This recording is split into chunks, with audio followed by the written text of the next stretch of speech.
조용히 눈을 감고 잠시 묵상하는 시간을 가지십시오. 지금 여러분에게 숨겨진 진실이 있습니까?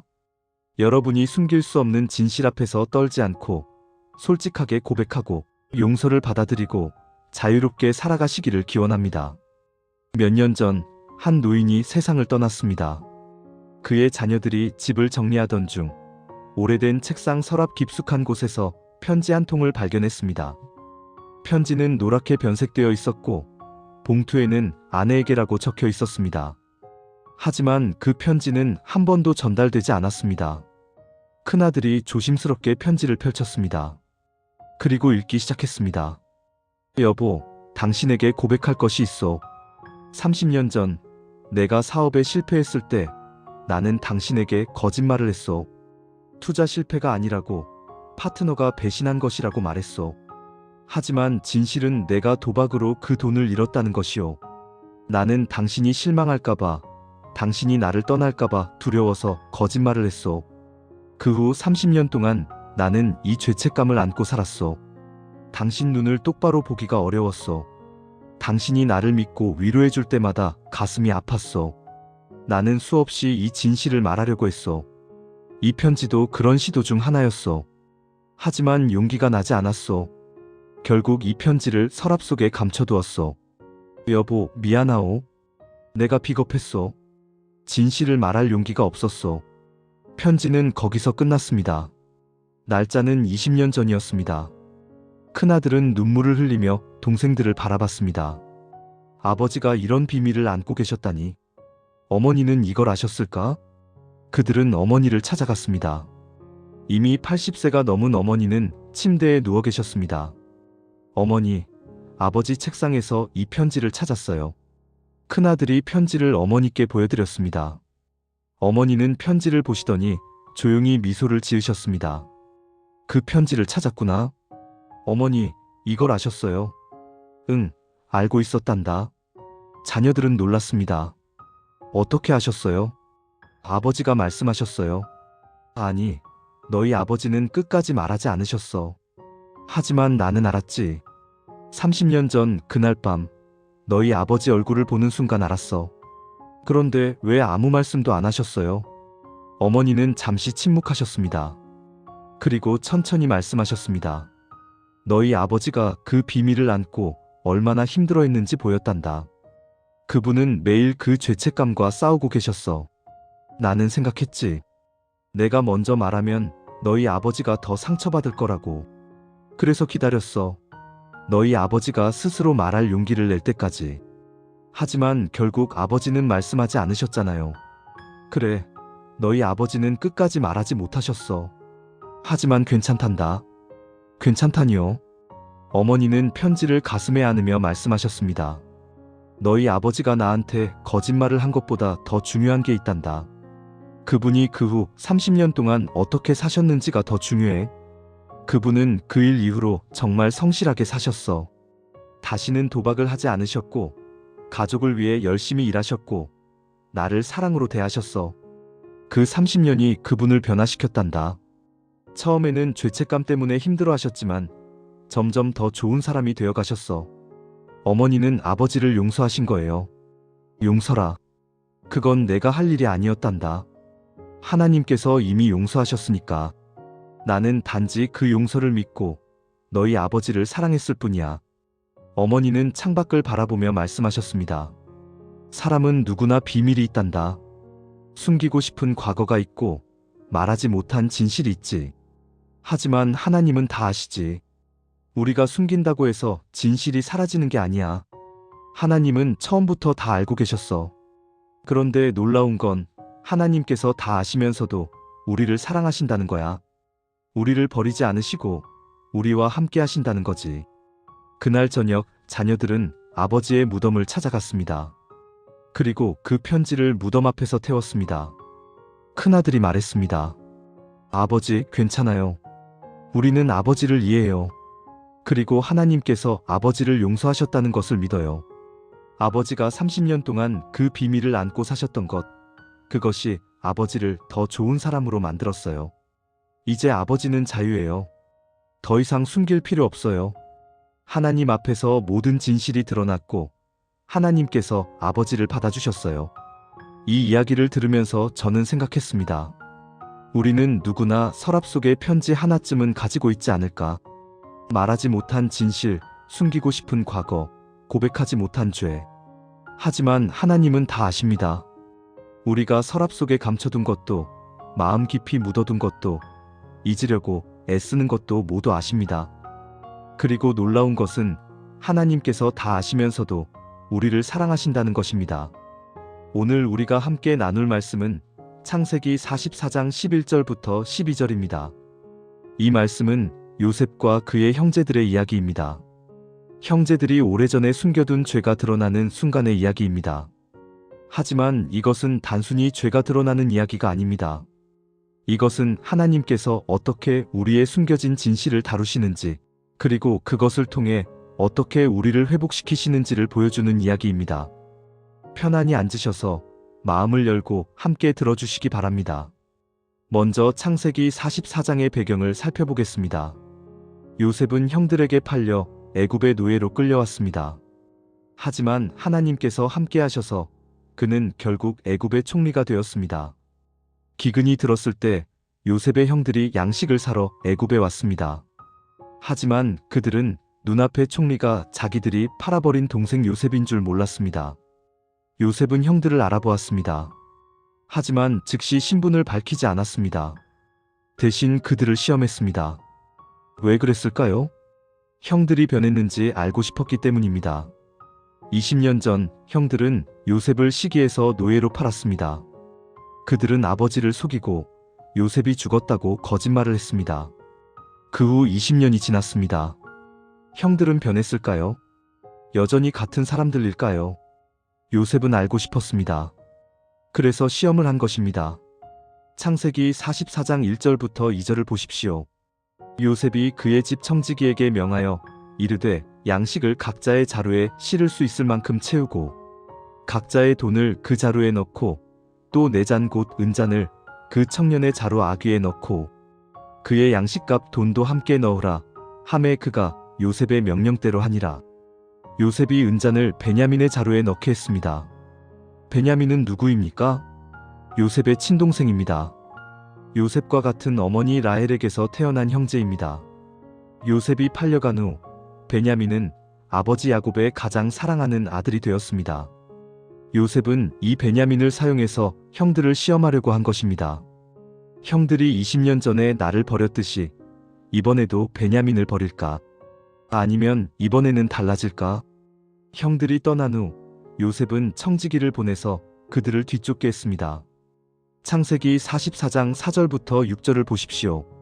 그들이 성읍에서 나가 멀리 가기 전에 요셉이 그의 집 청지기에게 이르되 일어나 그 사람들의 뒤를 따라가서 그들에게 이르기를 너희가 어찌 선을 악으로 갚느냐? 이것은 내 주인이 가지고 마시며 늘 점치는 데에 쓰는 것이 아니냐? 너희가 이같이 하니 악하도다 하라. 청지기가 그들에게 따라가서 그대로 말하니 청지기가 형들을 따라잡아서 말했습니다. 너희가 은잔을 훔쳤다. 형들은 깜짝 놀랐습니다. 창세기 44장 7절부터 9절을 보십시오. 그들이 그에게 대답하되 내 주께서 어찌 이런 말씀을 하시나이까? 당신의 종들이 이런 일을 하지 않았나이다. 우리 자루에 있던 돈도 우리가 가나안 땅에서부터 당신에게로 가져왔거늘 우리가 어찌 당신 주인의 집에서 은이나 금을 도둑질하리이까? 당신의 종들 중 누구에게서 발견되든지 그는 죽을 것이요 우리는 내 주의 종들이 되리이다. 형들은 자신들의 결백을 확신했습니다. 우리 중 누구에게서 발견되든지 그는 죽을 것이요 우리는 종이 되겠습니다. 그들은 정말로 은잔을 훔치지 않았습니다. 그러므로 자신 있게 말할 수 있었습니다. 하지만 그들은 몰랐습니다. 베냐민의 자루에 은잔이 들어있다는 것을. 이제 오늘의 본문인 창세기 44장 11절부터 12절을 읽어보겠습니다. 각기 급히 자루를 땅에 내리고 각기 자루를 폈더니 그가 맏아들부터 시작하여 막내까지 조사함에 그 잔이 베냐민의 자루에서 나온지라. 우리가 숨긴다고 해서 진실이 사라지는 것은 아닙니다.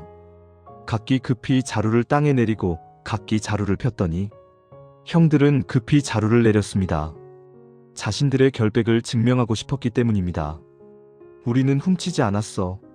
자루를 열어봐. 아무것도 없을 거야. 청지기가 자루를 하나하나 열기 시작했습니다. 맏아들부터 시작하여 막내까지 조사하매. 왜 맏아들부터 시작했을까요? 이것은 매우 의미 있는 순서입니다. 맏아들 르우벤의 자루를 열었습니다. 없습니다. 둘째 시므온의 자루를 열었습니다. 없습니다. 셋째 레위, 넷째 유다. 하나하나 열었지만 은잔이 없습니다. 형들은 점점 안심했을 것입니다. 봐, 우리는 훔치지 않았어. 하지만 긴장감은 점점 높아졌습니다. 왜냐하면 마지막 베냐민의 자루가 남아있었기 때문입니다. 그리고 마침내 베냐민의 자루를 열었을 때 그 잔이 베냐민의 자루에서 나온지라. 상상해 보십시오. 그 순간 형들의 얼굴을 충격, 혼란, 공포, 모든 감정이 한꺼번에 밀려왔을 것입니다. 어떻게 이럴 수가? 베냐민이 훔친 거야. 아니야, 베냐민은 그럴 리 없어. 그렇다면 누가? 어떻게? 하지만 형들이 몰랐던 것이 있습니다. 이것은 단순히 은잔이 발견된 사건이 아니었습니다. 이것은 하나님께서 그들의 숨겨진 과거를 드러내시는 순간이었습니다. 20년 전 형들은 요셉을 팔았습니다. 그리고 그 죄를 숨겼습니다. 아버지에게 거짓말을 했습니다. 요셉이 들짐승에게 찢겨 죽었습니다. 피 묻은 옷을 보여주며 아버지를 속였습니다. 그 후 20년 동안 그들은 그 죄를 마음속 깊이 묻어두고 살았습니다. 겉으로는 평범하게 살았습니다. 결혼하고 자녀를 낳고 농사를 짓고 가축을 기르며 살았습니다. 하지만 마음 깊은 곳에는 항상 죄책감이 있었습니다. 밤에 잠을 자다가 꿈에서 요셉이 나타나 자신들을 바라보는 것을 보았을 것입니다. 아버지 야곱이 요셉을 그리워하며 우는 모습을 볼 때마다 가슴이 찔렸을 것입니다. 하지만 그들은 그 죄를 고백하지 않았습니다. 계속 숨겼습니다. 이미 지나간 일이야. 잊자. 다시는 생각하지 말자. 하지만 숨긴다고 해서 진실이 사라지는 것은 아닙니다. 이제 베냐민의 자루에서 은잔이 나왔습니다. 베냐민은 은잔을 훔치지 않았습니다. 하지만 증거는 분명했습니다. 은잔이 그의 자루에 있었습니다. 이것은 무엇을 의미합니까? 20년 전에도 마찬가지였습니다. 요셉은 아무 잘못이 없었습니다. 하지만 형들은 그를 노예로 팔았습니다. 그리고 아버지를 속였습니다. 이제 같은 상황이 반복되고 있습니다. 베냐민은 아무 잘못이 없습니다. 하지만 증거가 그의 자루에서 나왔습니다. 하나님께서는 이 상황을 통해 형들에게 말씀하고 계셨습니다. 너희가 20년 전에 한 일을 기억하느냐? 너희가 숨긴다고 해서 그것이 사라진 것이 아니다. 나는 다 알고 있다. 시편 90편 8절은 말합니다. 주께서 우리의 죄악을 주의 앞에 놓으시며 우리의 은밀한 죄를 주의 얼굴빛 가운데에 두셨나이다. 우리의 은밀한 죄, 숨겨둔 죄를 하나님께서 다 아십니다. 우리가 아무리 깊이 묻어두어도 아무리 잊으려고 애써도 하나님은 아십니다. 잠언 28장 13절은 말합니다. 자기의 죄를 숨기는 자는 형통하지 못하나 죄를 자백하고 버리는 자는 불쌍히 여김을 받으리라. 죄를 숨기면 형통하지 못합니다. 형들도 마찬가지였습니다. 20년 동안 그 죄를 숨기고 살았지만 형통하지 못했습니다. 항상 죄책감이 그들을 괴롭혔습니다. 이제 하나님께서 그 숨겨진 죄를 드러내고 계셨습니다.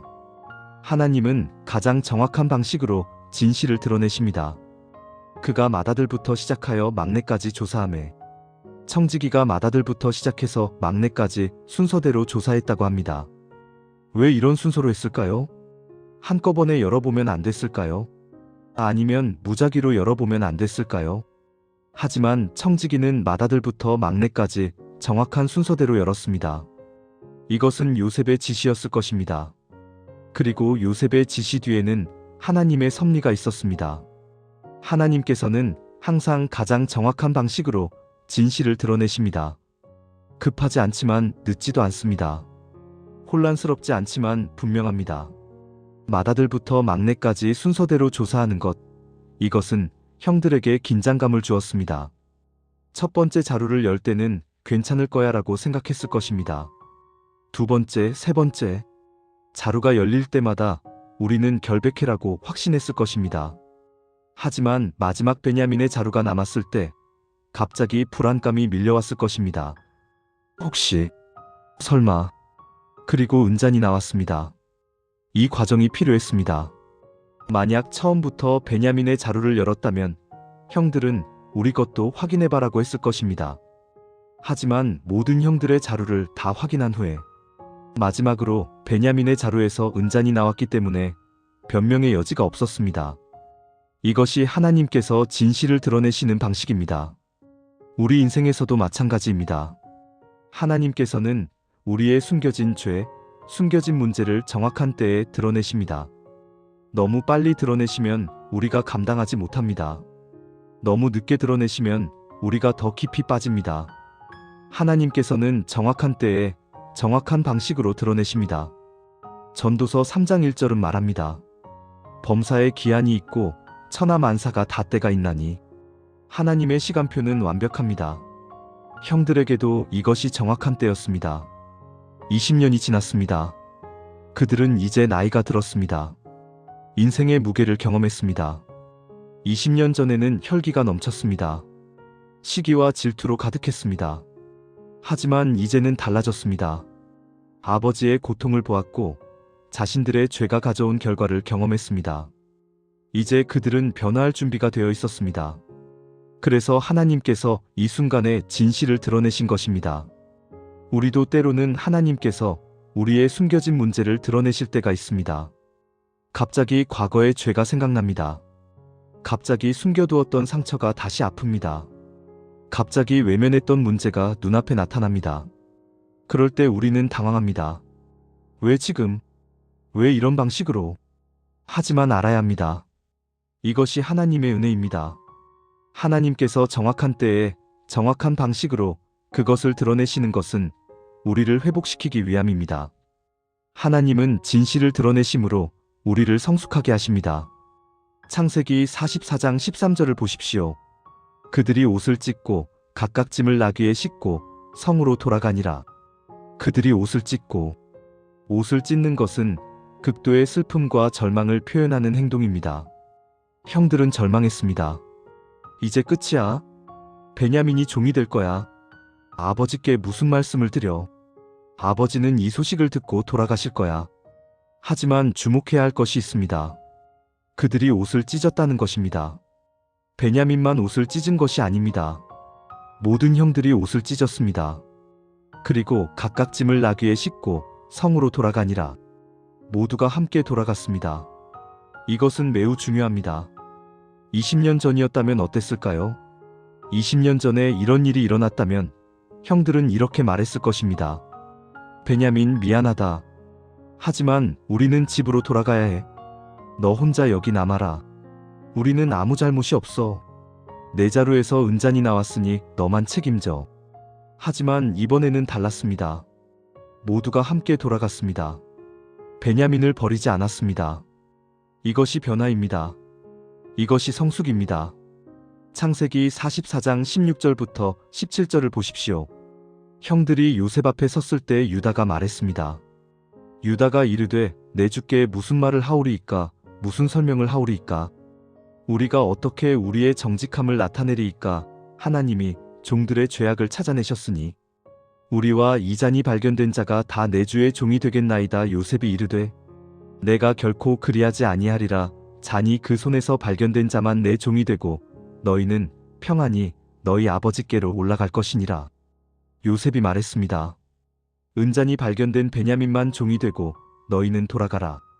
하지만 형들은 거부했습니다. 유다가 앞으로 나섰습니다. 창세기 44장 18절부터 34절까지 유다의 긴 변론이 나옵니다. 유다는 아버지의 고통을 설명했습니다. 베냐민이 아버지에게 얼마나 소중한지 설명했습니다. 그리고 마지막에 이렇게 말했습니다.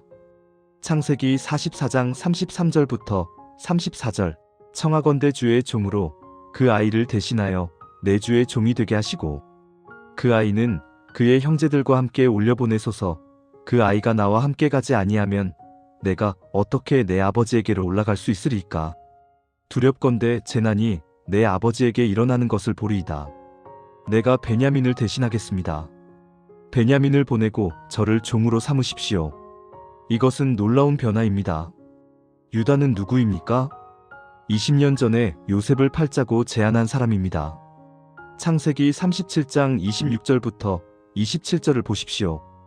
유다가 자기 형제에게 이르되 우리가 우리 동생을 죽이고 그의 피를 덮어둔들 무엇이 유익할까? 자 그를 이스마엘 사람들에게 팔고 그에게 손을 대지 말자.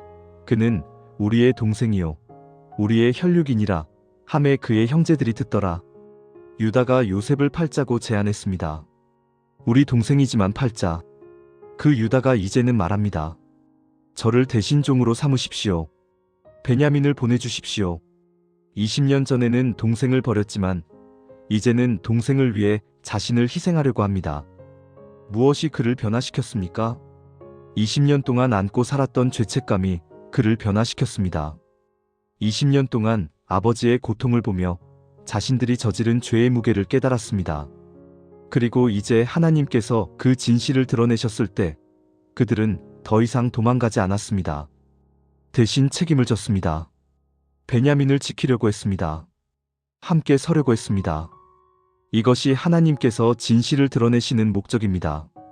우리를 정죄하기 위함이 아니라 우리를 성숙하게 하기 위함입니다. 야고보서 1장 2절부터 4절은 말합니다. 내 형제들아 너희가 여러 가지 시험을 당하거든 온전히 기쁘게 여기라. 이는 너희 믿음의 시련이 인내를 만들어내는 줄 너희가 알미라. 인내를 온전히 이루라. 이는 너희로 온전하고 구비하여 조금도 부족함이 없게 하려 함이라. 시험과 시련을 통해 우리는 성숙해집니다. 진실이 드러나는 순간이 무너지는 순간이 아니라 성숙이 시작되는 순간입니다. 하나님은 진실을 아실 뿐 아니라 끝까지 함께 하십니다. 이 이야기의 결말을 아십니까? 창세기 45장 1절부터 3절을 보십시오. 요셉이 시종하는 자들 앞에서 그 정을 억제하지 못하여 소리질러 모든 사람을 자기에게서 물러가라 하고 그 형제들에게 자기를 알리니 그때에 그와 함께 한 다른 사람이 없었더라. 요셉이 큰 소리로 우니 애굽 사람에게 들리며 바로의 궁중에 들리더라. 요셉이 그 형제에게 이르되 나는 요셉이니 내 아버지께서 아직 살아계시니이까. 형제들이 그 앞에서 놀라서 대답하지 못하더라. 요셉이 신분을 밝혔습니다. 나는 요셉입니다. 형들은 놀라서 대답하지 못했습니다. 그들은 두려웠을 것입니다. 이제 우리는 죽었다. 요셉이 우리에게 복수할 거야. 하지만 요셉의 다음 말은 놀라웠습니다. 창세기 45장 4절부터 8절.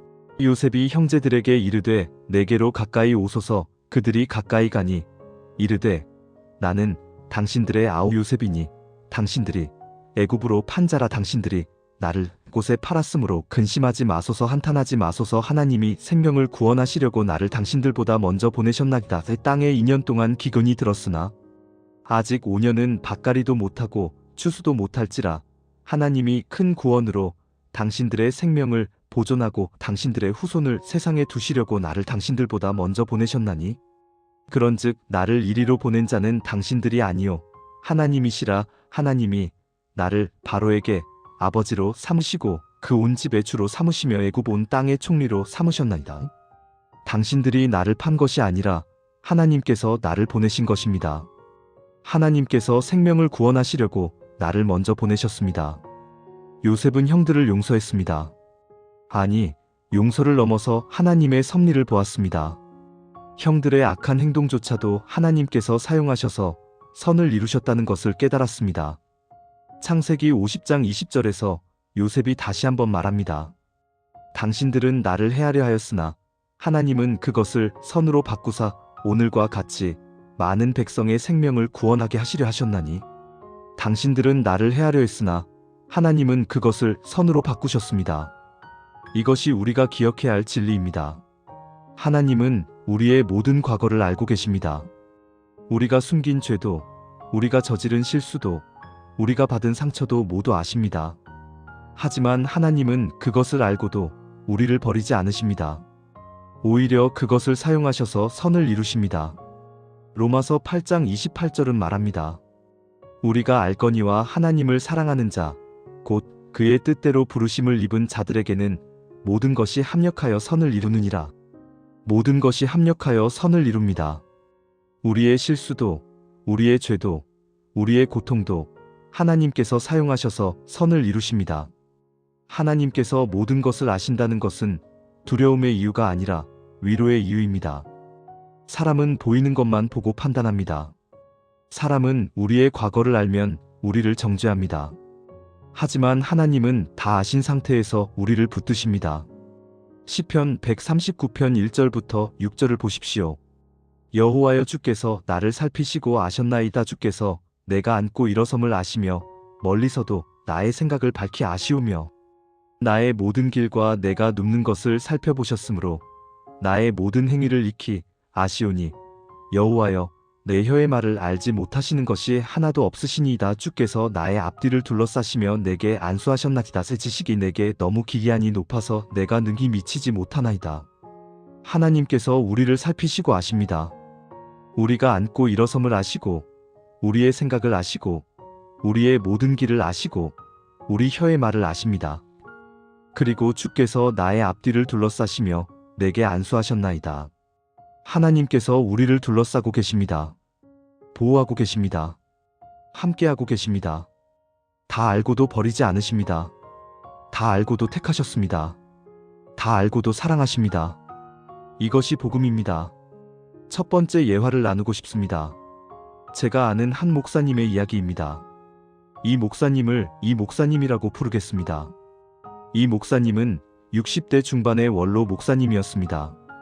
40년 가까이 목회를 하신 분이었고 많은 사람들에게 존경받는 분이었습니다. 하지만 이 목사님에게는 아무도 모르는 비밀이 있었습니다. 30년 전 목사님이 젊었을 때 일입니다. 그때 목사님은 작은 교회의 전도사였습니다.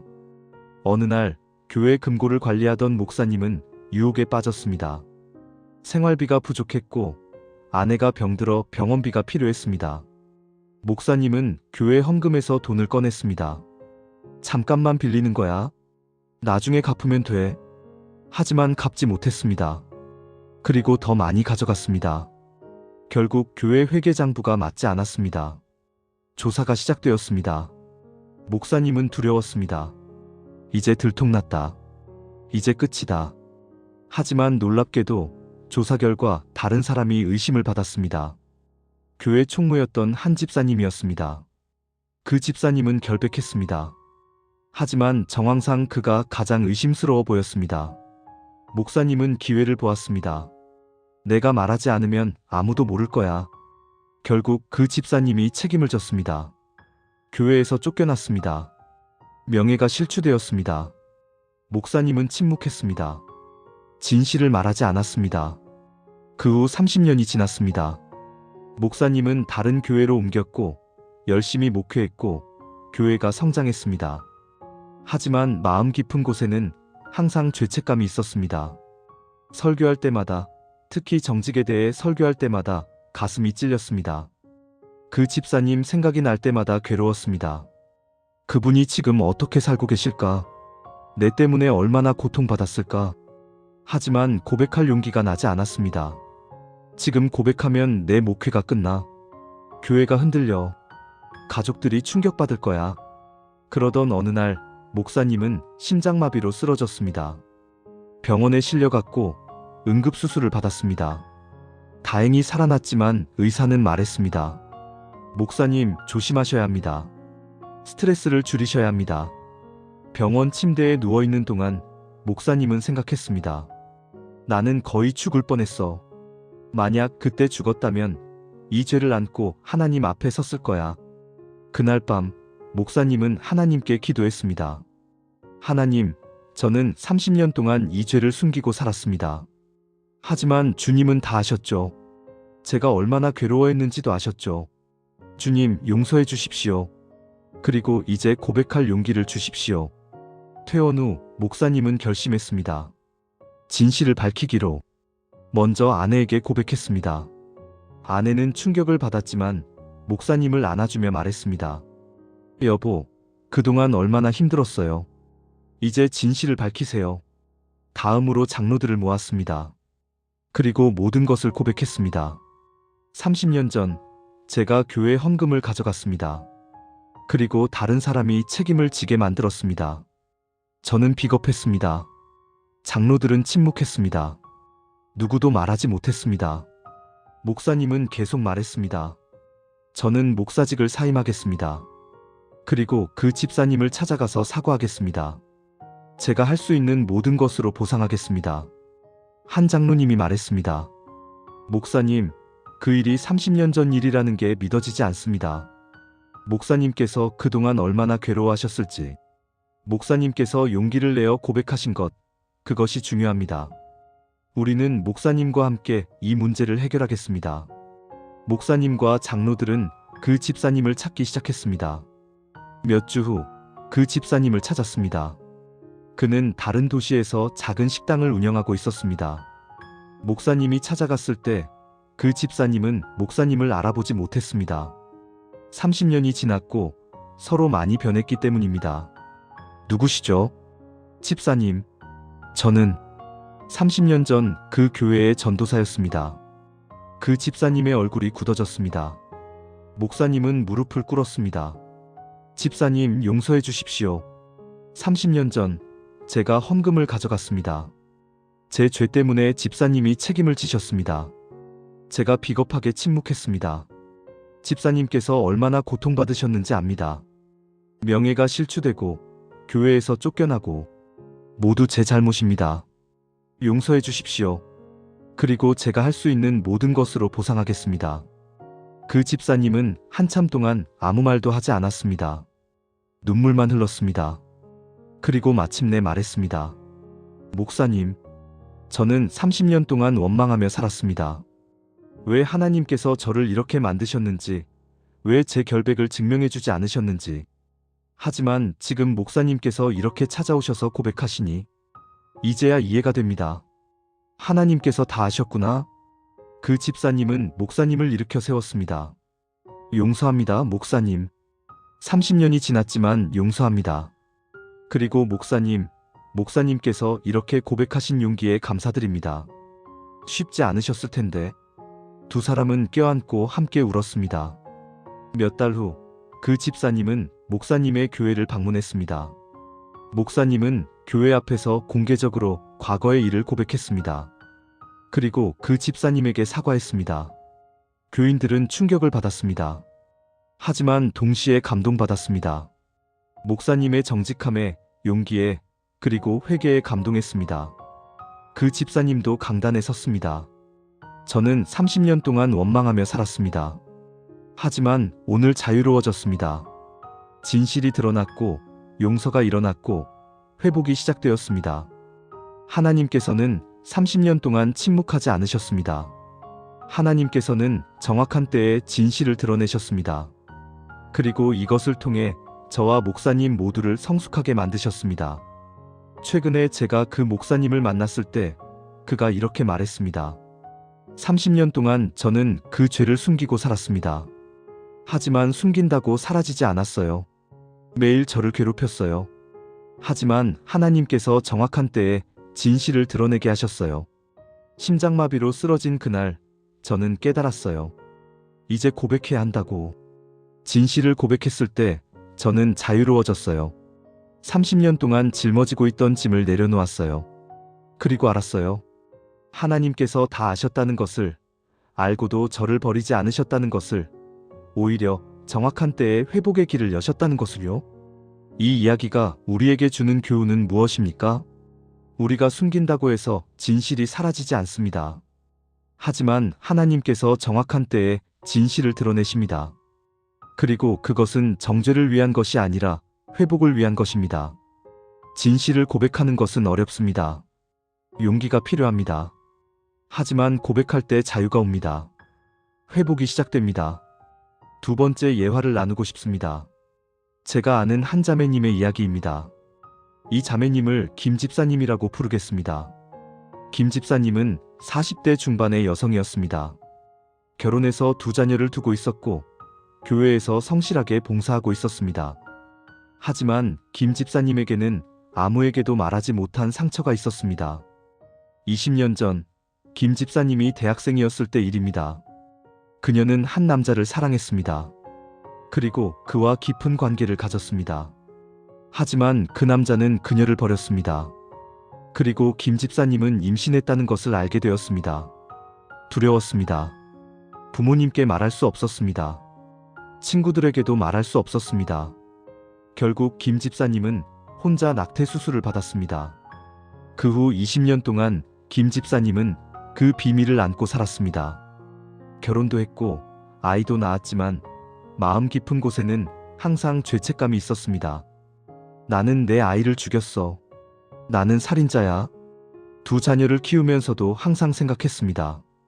저 아이가 살아있었다면 지금 몇 살이었을까? 교회에 다니면서도 마음이 평안하지 않았습니다.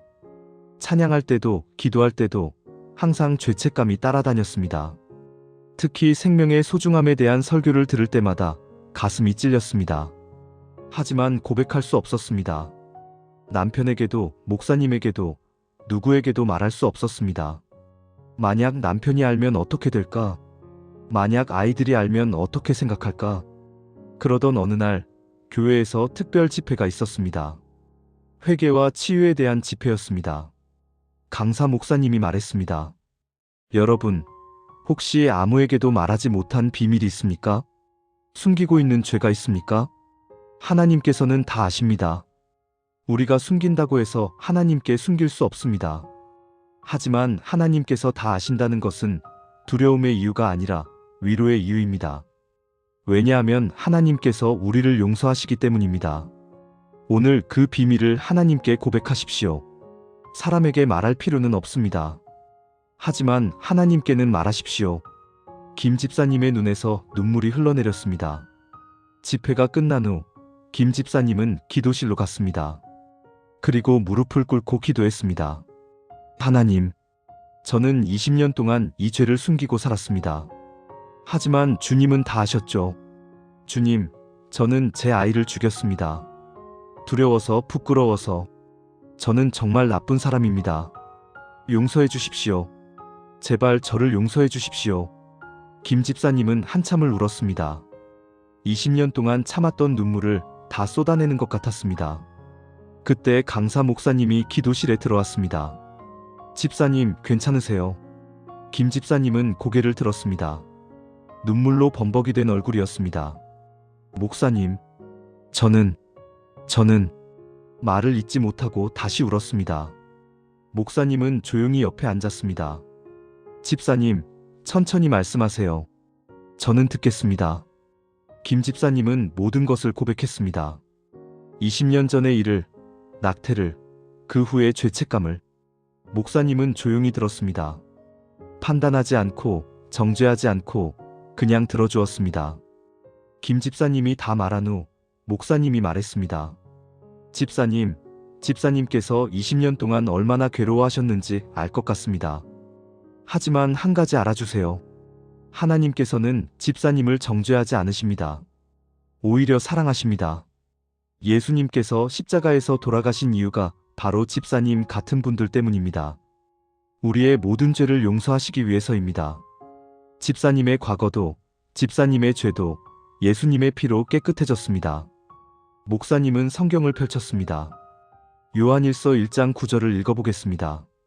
만일 우리가 우리 죄를 자백하면 그는 미쁘시고 의로우사 우리 죄를 사하시며 우리를 모든 불의에서 깨끗하게 하실 것이요.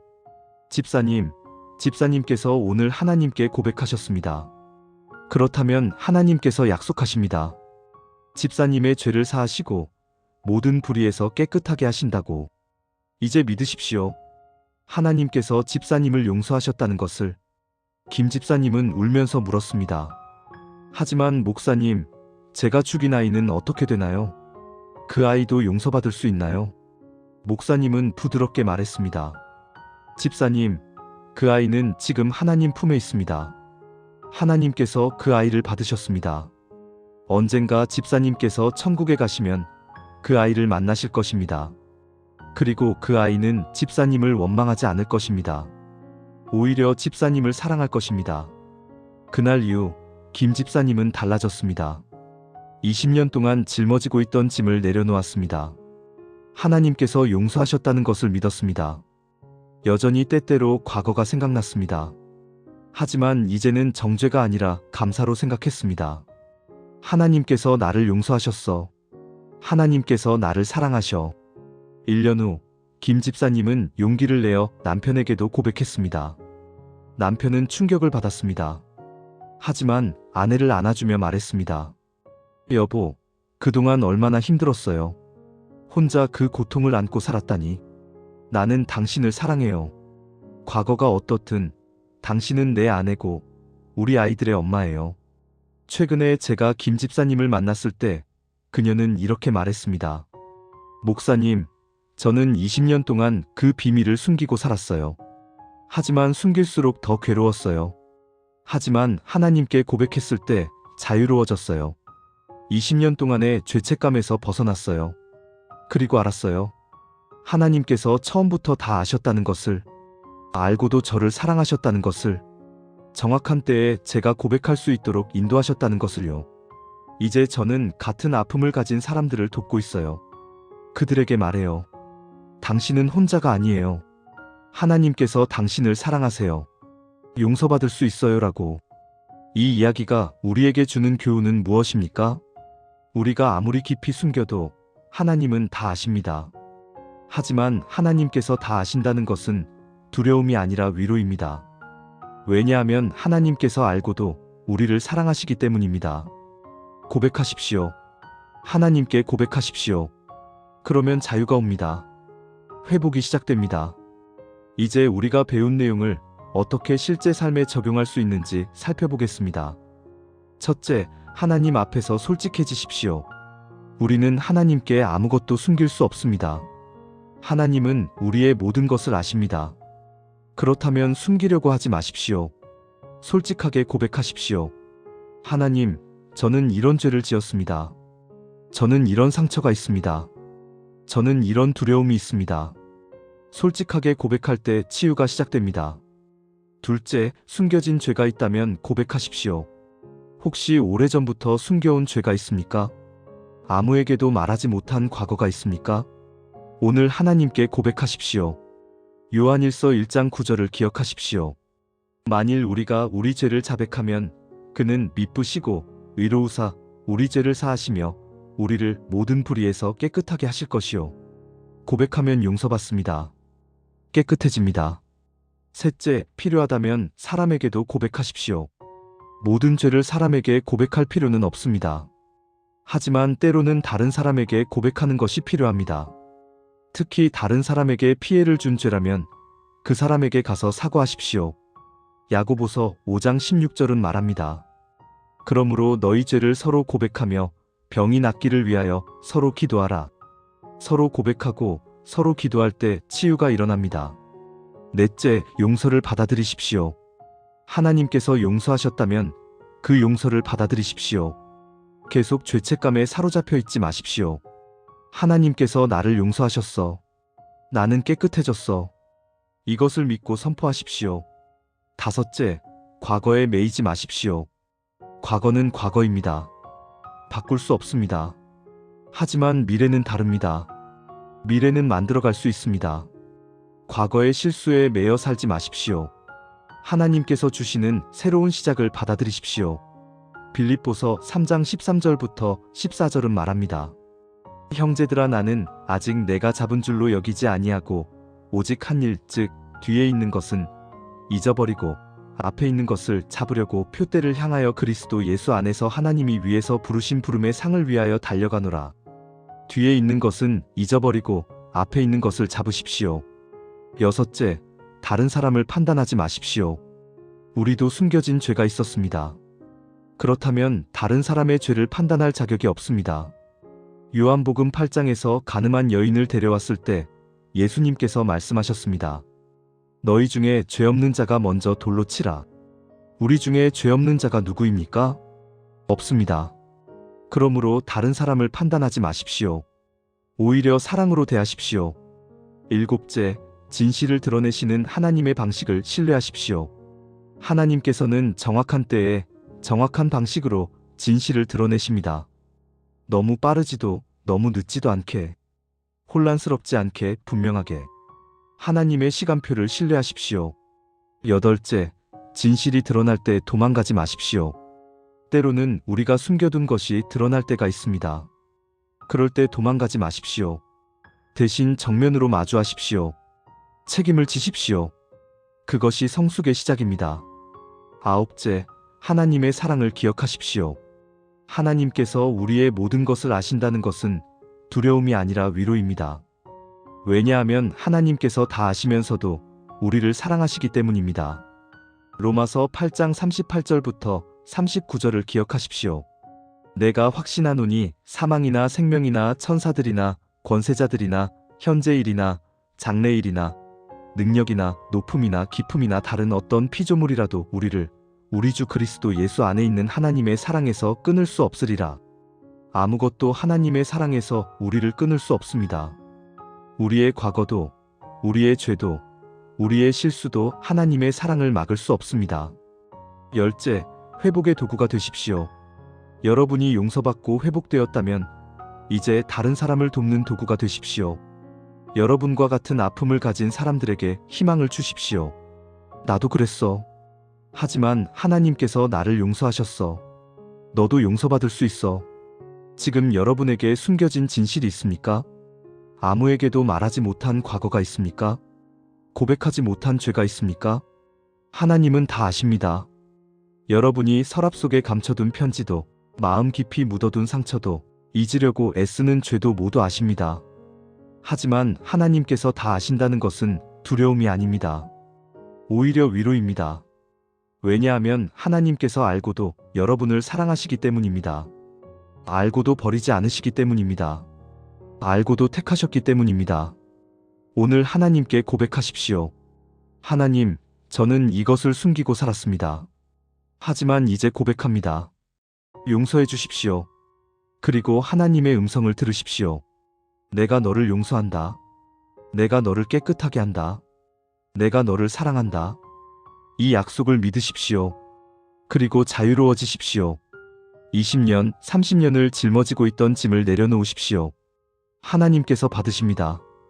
하나님께서 용서하십니다. 하나님께서 새롭게 하십니다. 주님의 평안이 여러분과 함께 하시기를 기원합니다.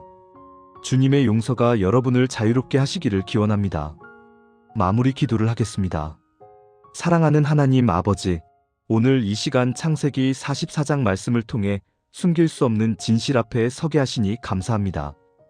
베냐민의 자루에서 은잔이 나온 것처럼 우리가 숨긴다고 해서 진실이 사라지는 것이 아니라는 것을 깨닫게 하시니 감사합니다. 주님, 우리는 고백합니다. 우리도 서랍 속에 편지를 숨겨두고 살았습니다. 말하지 못한 진실이 있었고, 숨기고 싶은 과거가 있었고, 고백하지 못한 죄가 있었습니다. 우리는 그것을 깊이 묻어두고 잊으려고 애쓰고 아무렇지 않은 척했습니다. 하지만 주님은 다 아셨습니다. 주님, 용서해 주십시오. 우리가 주님께 숨기려고 했던 것을, 주님을 속일 수 있다고 생각했던 것을, 진실을 외면하고 산 것을 용서해 주십시오. 특별히 지금 숨겨진 죄 때문에 고통받는 모든 분들을 위해 기도합니다. 오래전부터 숨겨온 죄가 있는 분들을 위해 기도합니다.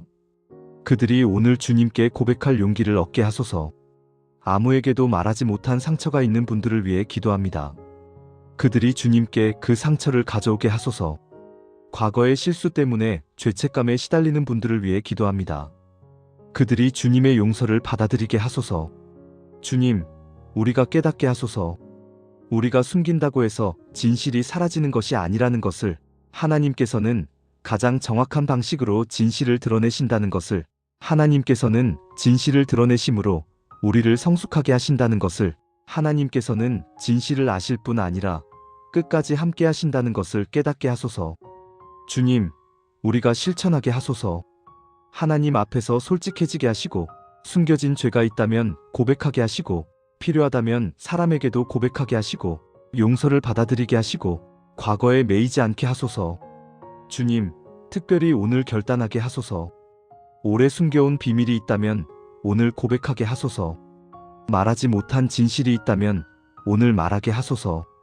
용서받지 못한 죄가 있다면 오늘 용서받게 하소서. 주님, 요셉의 형들처럼 우리도 변화되게 하소서. 20년 전에는 동생을 버렸지만 이번에는 동생을 지키려고 했던 것처럼 우리도 과거의 우리가 아니라 새로운 사람이 되게 하소서. 진실이 드러날 때 도망가지 않고 책임지는 사람이 되게 하소서. 주님, 우리 모두가 기억하게 하소서. 하나님께서 우리의 모든 과거를 아신다는 것을, 알고도 버리지 않으시고 택하셨다는 것을, 알고도 사랑하신다는 것을, 그것이 두려움이 아니라 위로라는 것을 기억하게 하소서. 주님, 마지막으로 요셉처럼 우리도 용서하는 사람이 되게 하소서. 당신들은 나를 해하려 했으나 하나님은 그것을 선으로 바꾸셨습니다라고 말할 수 있는 사람이 되게 하소서. 우리를 상처 입힌 사람을 용서하고 하나님의 섭리를 보고 모든 것이 합력하여 선을 이룬다는 것을 믿게 하소서. 그리하여 우리 모두가 숨길 수 없는 진실 앞에서 떨지 않고 오히려 솔직하게 고백하고 용서를 받아들이고 자유롭게 살아가게 하소서. 이 모든 기도를 우리의 모든 죄를 아시고도 십자가에서 돌아가신 예수 그리스도의 이름으로 기도드립니다. 아멘.